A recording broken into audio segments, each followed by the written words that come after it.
favor, não. Ah, não. Sarah? Ok. Mexe as mãos, querida. Eu sei, querida. Eu sei. Escuta, eu sei que isso dói. Você vai ficar bem. Fica comigo. Tá, eu vou pegar você. Eu sei, querida. Eu sei que dói. Vamos, querida, por favor. Eu sei, querida. Eu sei. Sarah. Querida.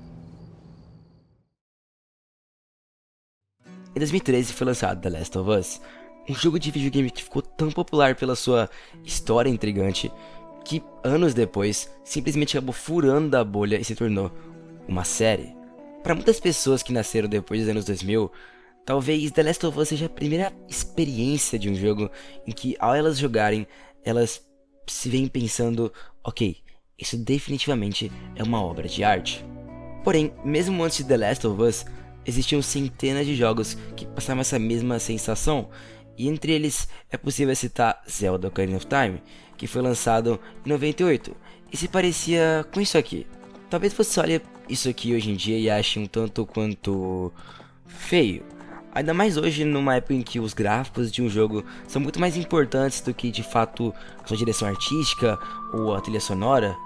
E olha, o que mais tinha de melhor nesses jogos eram suas trilhas sonoras. Tinha umas músicas de batalha super épica e aquelas que você escuta de fundo e simplesmente se apaixona. Isso também vale para hoje em dia, simplesmente escuta esse tema de batalha.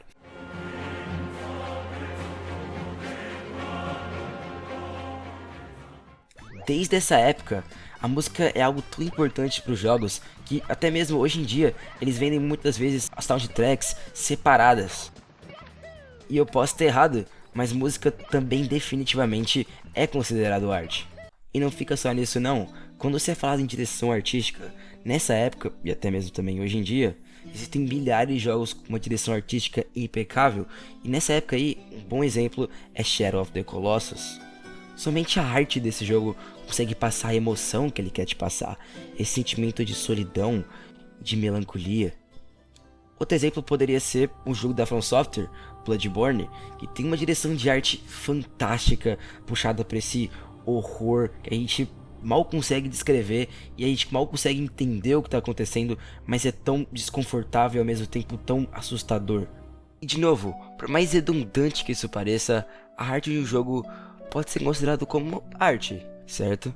E ainda existe a concepção de que videogames são apenas entretenimento e que eles estão longe de ser algo considerado como arte.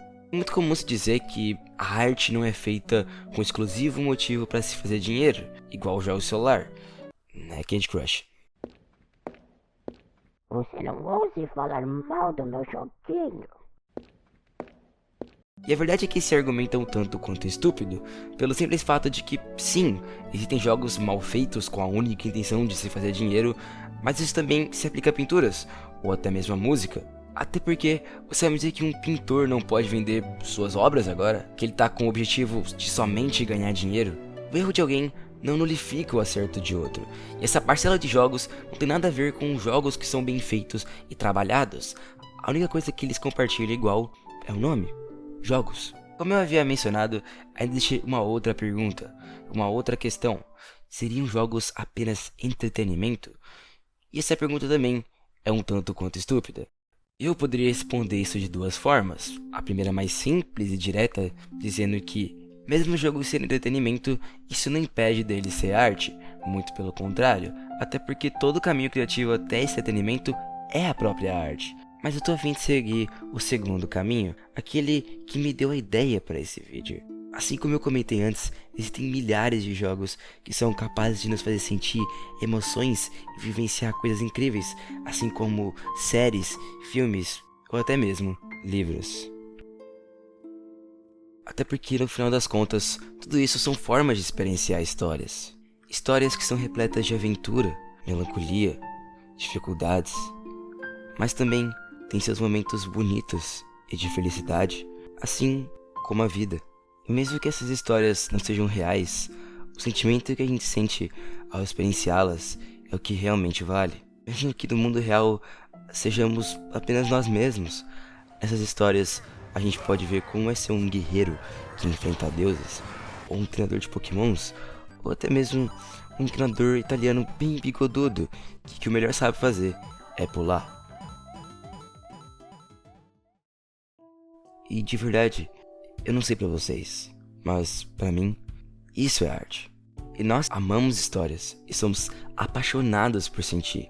E os videogames não são só uma forma de mídia. Videogame é a forma de mídia mais completa que se existe.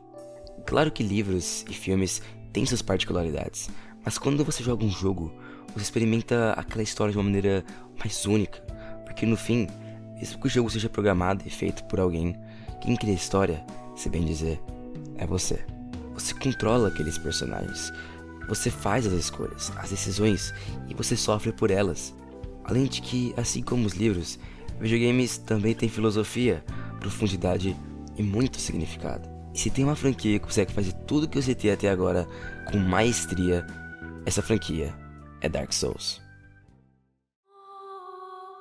Eu sempre quis fazer um vídeo sobre Dark Souls, especialmente porque jogos da franquia Souls simplesmente simbolizam o ápice de um videogame para mim. Desde tudo que eu disse, como a direção artística, as trilhas sonoras e até mesmo a história. E existem duas formas de se contar uma história. No começo do vídeo eu citei The Last of Us, um jogo na qual a história é contada diretamente para o jogador, porém em Dark Souls isso é o oposto. A história não é contada diretamente para o jogador, e vindo o jogador ou não, querer entender a história daquele mundo. Isso, meus amigos, é o ápice de como histórias podem ser contadas. E senta aí e vamos ver um pouco de Dark Souls.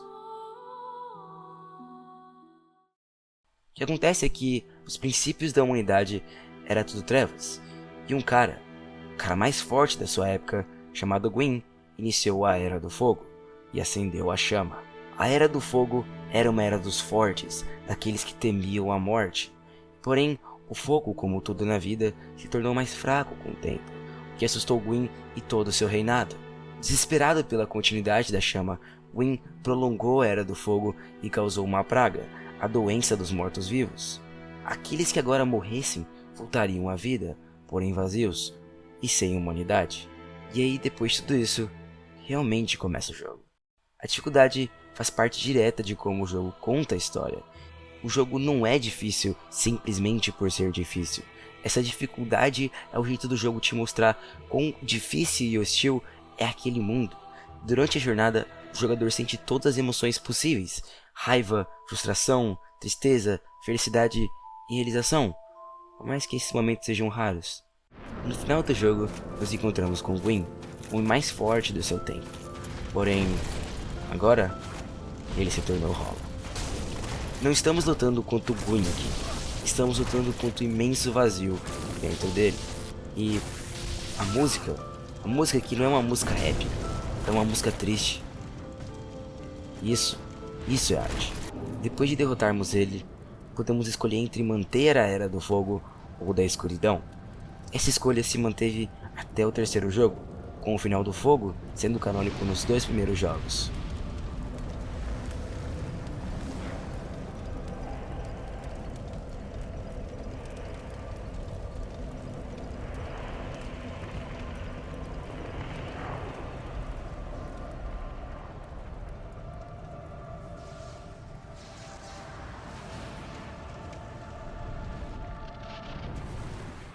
Até que em Dark Souls 3, o último jogo da franquia, após experienciarmos os 3 jogos e uma jornada incrível, chegamos no boss final.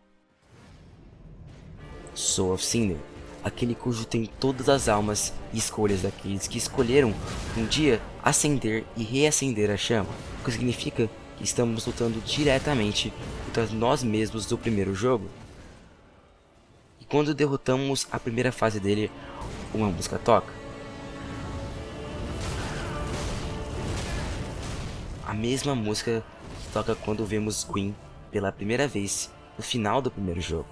E nesse momento, você percebe que essa é sua última batalha naquele mundo.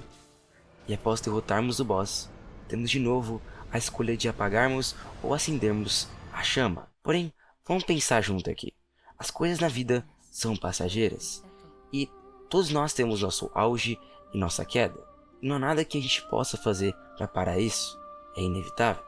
Será que realmente vale a pena estender a chama mais uma vez e trazer todo esse sofrimento de novo porque temos medo da escuridão?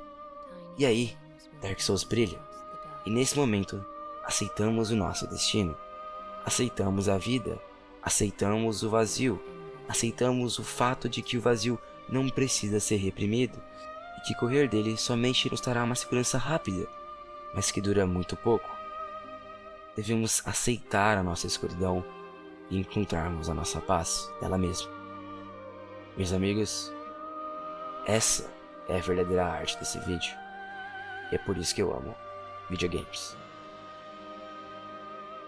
Ashen One, hearest thou my voice still?